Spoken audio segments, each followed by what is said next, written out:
नमस्कार दोस्तों, इस वीडियो में आपका स्वागत है। लेटेस्ट वीडियो के अंदर कुछ अप्रैल मंथ की सैलरी बनाने से पहले कुछ चेंजेस हुए हैं जो कि वित्त विभाग ने अभी अभी ऑर्डर जारी किए हैं। उस ऑर्डर से रिलेटेड अपन बात करेंगे, जिसमें नंबर एक बात आती है आपके जीपीए जो है वो राशि कितनी कटवानी है, यानी कि जीपीए का अभी कुछ चेंजेस कर दिया गया है, तो उसके बारे में अपन बात करेंगे। ठीक है।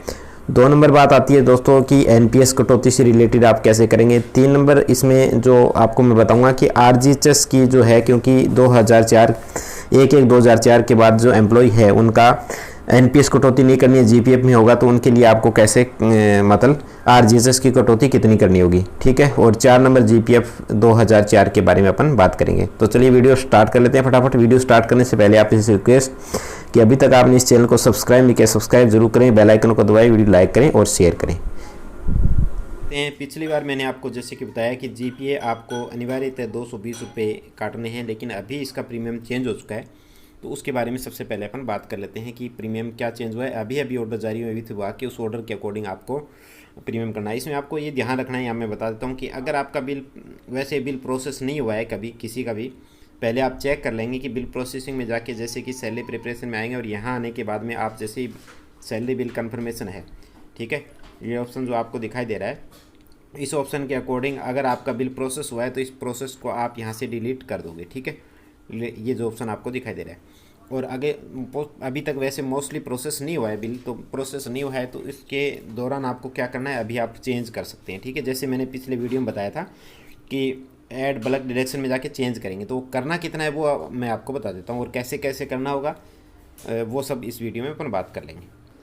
तो अभी जो वित्त विभाग बीमा के जो ऑर्डर जारी हुए हैं 18/4 जो आप देख रहे हो 2022 के, जिसके अंदर कद बताया गया कि समस्त कर्मचारी और अधिकारीगण जो भी 1 मई 2095 से सुमय दुर्घटना बीमा योजना सरकार द्वारा लागू की गई है। प्रत्येक वर्ष ये राज्य बीमा प्राधिकरण निगम साधारण बीमा के द्वारा सुमय दुर्घटना बीमा पॉलिसी अप्रैल माह के वेतन में प्रीमियम में काटी जानी है, कि जो कि मई में जमा होता है। ठीक है, तो 2022-23 के अंदर जो चेंजेस किए गए हैं वो निम्नानुसार सारणी दी गई है, जो कि पहले जो है सारणी अलग थी, वो सारणी अब चेंज कर दी गई है। ठीक है दोस्तों, ये सारणी आपके सामने दिखाई दे रही है। इसकी 4 स्लैब बनाई गई है, 4 श्रेणी बनाई गई है, जिसमें से आप पहले जो 220 रुपये अनिवार्यतः कटौती थी, वो अब कार्मिक अगर 5 लाख रुपए तक अगर बीमा करवाना चाहता है अपना सुमय दुर्घटना बीमा, तो सुमय दुर्घटना में निःशुल्क होगा, यानी किसी प्रकार की कटौती कर्मचारी को उसमें किसी प्रकार का प्रीमियम नहीं देना होगा, जिसमें राज्य सरकार 350 रुपये यानी 350 रुपये वहन करेगी। दूसरी श्रेणी 10 लाख रुपए की है, जिसमें 350 रुपये यानी 350 रुपये कर्मचारी को देने होंगे, और 350 रुपये ही राज्य सरकार, यानी हर प्रीमियम के अंदर जो भी आपकी स्लैब है उस स्लैब के अंदर 350 रुपये राज्य सरकार द्वारा वहन किया जाएगा, बाकी राशि आपके द्वारा की जानी है। ठीक है, जिस प्रकार से आप 700 रुपये का बीमा करा रहे हो तो 350 रुपये आपको 350 सरकार जमा ऑटोमेटिकली करवा देगी, तो आपको 350 कटाने हैं। इसी प्रकार 20 लाख का बीमा करवाना चाहते हो तो 1050, और 30 लाख अधिकतम है जो कि 2100 कटवाना होता था, अभी जो है वो आपका 1750 रुपये है। तो इसमें आपको चेंज करना है। अभी लगभग सभी ने पे मैनेजर पे अपडेट कर दिए हैं, क्योंकि 16 तारीख से बिल अपडेट ऑटोमेटिक प्रोसेस होने थे, तो वो आपको चेंज करने होंगे। तो ये स्लैब आप ध्यान रखें, और इससे रिलेटेड अगर अधिक जानकारी आपको लेनी है कि किस प्रकार से कितनी कटौती होती है और कैसे आपको इसका बीमा धन मिलता है, तो वो सारा आप लिंक डिस्क्रिप्शन में दिया है, हमारी वेबसाइट पे विजिट करके वहाँ देख सकते हो। अब इसमें आपको ध्यान रखना है कि राज्य कैडर के जितने भी मतलब भारतीय सेवा के अधिकारी कर्मचारी हो, चाहे राज्य सेवा के कर्मचारी, सबको करना है। और ये जो राशि आपको यहाँ पर देगी है कि डीडीओ को जो है समस्त जो कर्मचारी और अधिकारी हैं उनका पे मैनेजर या ई ग्रास या पीआरआई यानी प्री पे मैनेजर पोर्टल के माध्यम से कर्मचारियों को चयनित श्रेणी के अंदर कटौती करेंगे, और प्रतिनियुक्ति पर कार्यरत राज्य के कर्मचारी अधिकारी अगर उक्त कटौती में राज्य में जो मद है उसमें जमा कराई जाएगी। और इसमें आपको ये ध्यान रखना है कि SIPF पोर्टल के माध्यम से ही प्रस्ताव आपको पूर्ति कराया जाना है। पहले अगर प्रस्ताव किया जा चुका है तो वो सारे प्रस्ताव SIPF पोर्टल द्वारा रिजेक्ट किए जाएंगे, फिर आपको दोबारा से वो प्रस्ताव देने होंगे। अगर आप कटौती अलग स्लैब में कराना चाहते हो, अनिवार्य कटौती जो कि पहले जो 5 लाख रुपए की कटौती है, जो पहले आपकी कटौती थी 220 रुपये अनिवार्य कटौती थी, वो कटौती अब निःशुल्क है, आपको मैंने फिर बता रहा हूँ। तो इसमें आपको प्रस्ताव की आवश्यकता नहीं है। अब देखने वाली बात ये जो मैंने पहले पिछली वीडियो में बताया, अभी भी बता रहा हूँ कि SIPF पोर्टल पे अगर आपने पहले से आपने प्रपोजल फॉर्म भर रखा है और आपको अभी नॉमिनी चेंज नहीं करना है और ना आपको किसी प्रकार की श्रेणी का परिवर्तन करना है, तो आपको ऑनलाइन प्रस्ताव भरने की किसी प्रकार की आवश्यकता नहीं है। आहरण वितरण अधिकारी ऑटोमेटिकली ये राशि जो है, प्रीमियम राशि आपकी अकॉर्डिंग टू पिछली साल जो आपकी करवाई थी आपने, उसके अकॉर्डिंग काटा जाएगा। अब इसमें ये पॉइंट देखने वाला सबसे लिए महत्वपूर्ण पॉइंट है कि ऐसे कार्मिक जिनके द्वारा गत वर्ष कोई विकल्प नहीं देने पर प्रीमियम पूर्वानुसार 220 रुपये काटा गया था, यदि वे कार्मिक इस बार कोई विकल्प प्रस्तुत नहीं करते हैं तो उनकी प्रीमियम की कटौती आहरण वितरण अधिकारी द्वारा नहीं की जाएगी।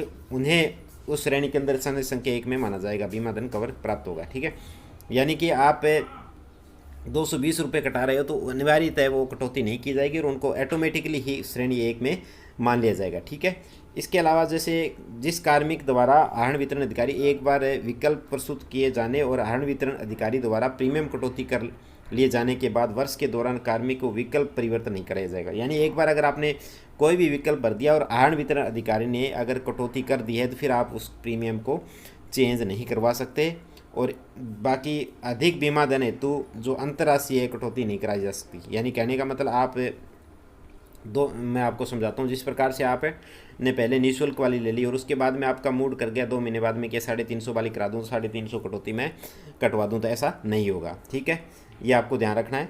1/5/2022 के पश्चात नियुक्त, ये बहुत इंपॉर्टेंट पॉइंट है कि यानी इसके बाद जो कोई कार्मिक नियुक्त होता है तो पहले की तरह आपको श्रेणी 2 से 4 में से विकल्प लेने की स्थिति के अंदर उनके प्रथम वेतन में से 22-23 के अंदर प्रीमियम की DRDI के नियमानुसार प्रोरेटा आधार पे काटी जाएगी। प्रोरेटा आधार का मतलब होता है जैसे 2 महीने कम हो गए तो उनको रेशो 350 या इससे अधिक कटवा रहे हो तो उसका आप रेशो काउंट किया जाएगा और उस राशि को आपको काटा जाएगा उसमें से। ठीक है, ये ध्यान रखना है। लेकिन 2 से 4 कटौती होगी, एक तो सबके लिए अनिवार्य है तो इसको कटवाने की आवश्यकता है ही नहीं, तो 2 से 4 की विकल्प आपको भरना होगा। ठीक है, इसके बाद समस्त आहरण वितरण अधिकारी ये सुनिश्चित करेंगे किसी भी राज्य के कार्मिक के माह 2022 में वेतन बिल तैयार करते समय श्रेणी विकल्प के अनुसार आवश्यक प्रीमियम कटौती कर ली गई है। जिन कार्मिक अधिकारियों को माह अप्रैल 2022 के वेतन किसी कारणवश से आहरित नहीं किया जा रहा है, उनकी अधिकारी और कर्मचारी निजी स्तर पे, यानी इस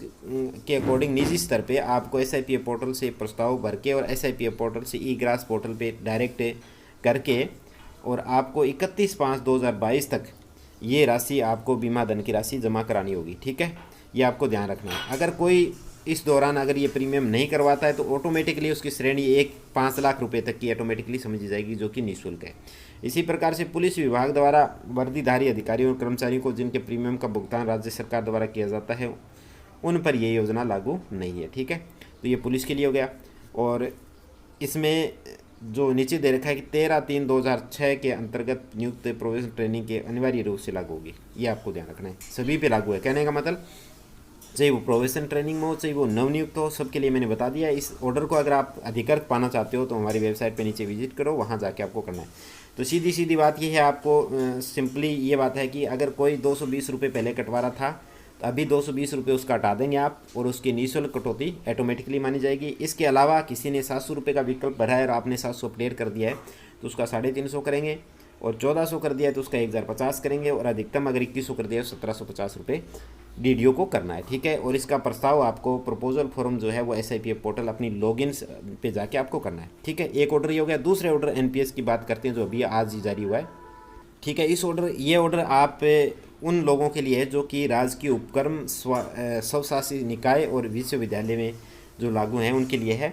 तो ये साधारण के लिए लागू नहीं है, यानी कहने का मतलब राजकीय उपक्रम कोई भी है उसमें स्वशासी निकाय हैं और विश्वविद्यालय उनके लिए लागू है। उनमें बताया गया कि आपको 10% जो कटौती की जाती है NPS की, वो कटौती अभी बंद करनी है। सीधी बात ये है। और इसमें कुछ नियम दिए गए हैं वो आप नीचे देख सकते हो। और यहाँ नीचे जो ये बताया गया है स्पेशली ये बताया गया है कि जिन संस्थाओं में 1/1/4 से पूर्व पुरानी पेंशन लागू नहीं थी उनके पश्चात नवीन पेंशन भी लागू नहीं थी। उन संस्थाओं के बहुत से जो कर्मचारी भविष्य निधि अन्य प्रावधान 1954 के अंतर्गत एम्प्लॉय प्रोविडेंट फंड यानी EPF और कंट्रीब्यूटरी पेंशन फंड के तहत कोई योजना लागू है तो वहाँ आपको अंतर्गत कर्मचारियों को कटौती और यथावत रहेगी, यानी वो कटौती आपकी यथावत रहेगी जो कि NPS के अलावा है। बाकी NPS की कटौती आपको बंद करनी है, ये सीधी सी बात है। तीसरी बात मैं आपको ये बताने वाला था लागू होने वाला है। तो जीपीएफ है दोस्तों, अभी एनपीएस की कटौती बंद हुई है। मैं क्लियर कर देता हूँ आपको, बार बार आप पूछते हो। एनपीएस की कटौती अभी बंद हो गई है, लेकिन जीपीएफ की कटौती अभी चालू नहीं हुई है 1/1/2004 के बाद नियुक्त कार्मिकों की, ठीक है, ये आपको ध्यान रखना है। तो जीपीएफ का भी कोई वित्त विभाग का ऑर्डर नहीं आया है। अब जब भी करनी होगी तो आपको ऑर्डर आएगा तो उसके अकॉर्डिंग मैं आपको बता दूंगा, वीडियो बना दूंगा या वेबसाइट पे अपलोड कर दूंगा, आपके पास लिंक पहुंच जाएगा। हमारे टेलीग्राम को जरूर ज्वाइन कीजिए, इसका लिंक डिस्क्रिप्शन में, वहाँ हर तरह की अपडेट आपको तुरंत मिल जाती है। तो जब तक आपका जीपीएफ लागू नहीं, मतलब कटौती नहीं होती, तब तक आपको आरजीएचएस की जो कटौती आप नियमानुसार जो करा रहे हो वही आपको करवानी है, जो आप पहले से करवा रहे हो, ठीक है। और जीपीएफ 2004, ये कुछ लोग कह रहे हैं जीपीएफ 2004 में कटौती करनी है, तो जीपीएफ 2004 के भी अभी कोई कटौती का आदेश नहीं है, ठीक है। तो ये आपको ध्यान रखना है। ये अपडेट आप आज ही कर दें, क्योंकि हो सकता है कल बिल ऑटो प्रोसेस हो जाए, ठीक है दोस्तों। ये अपडेट थी। Thank you.